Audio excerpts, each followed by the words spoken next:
मां सोच रही है शायद बेटे को एहसास हुआ है।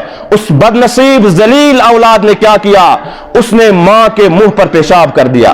कि मां या बाप अगर वो गोबर उनके हाथों में लगा हुआ हो और एक गंदी जगह पर एक मां बैठी हुई हो, पाक नहीं है, हाथ ना पाक है, गोबर लगा हुआ है, फिर अगर अपनी औलाद के लिए दुआ या बद्दुआ की है, वो अल्लाह जरूर कबूल करते हैं। हालांकि वो नेक नहीं है, हालांकि उसके हाथ गंदगी से भरे हुए हैं। एक शख्स ने अपनी बूढ़ी मां के साथ वो सलूक किया कि डंडों से उसको मारना शुरू किया।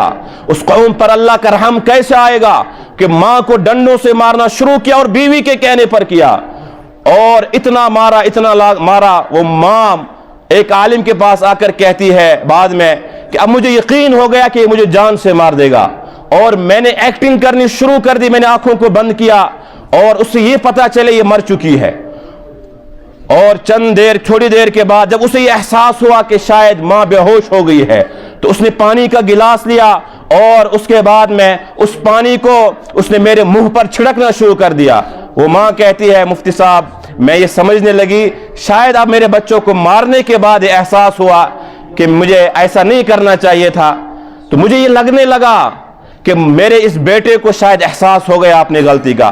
तो मां उस वक्त भी माफ करने पर तैयार होती है कि डंडे बरस रहे हैं, बेहोश पड़ी है, और जब औलाद ने पानी छिड़कना शुरू कर दिया तो मां कहती है कि मुझे लगा शायद इसे गलती का एहसास हुआ तो मैंने आंखें जब खोली, शायद आप इसको नहीं सुन पाएंगे कि ऐसा मां बाप को जलील कोई कर सकता है। जमाने जाहिलियत में भी आपने इसकी मिसाल कहीं नहीं देखी होगी कि जब मां ने आंखें खोली, मां सोच रही है शायद बेटे को एहसास हुआ है। उस बदनसीब जलील औलाद ने क्या किया, उसने मां के मुंह पर पेशाब कर दिया। उस कौम पर रहमत कैसे उतरेगी?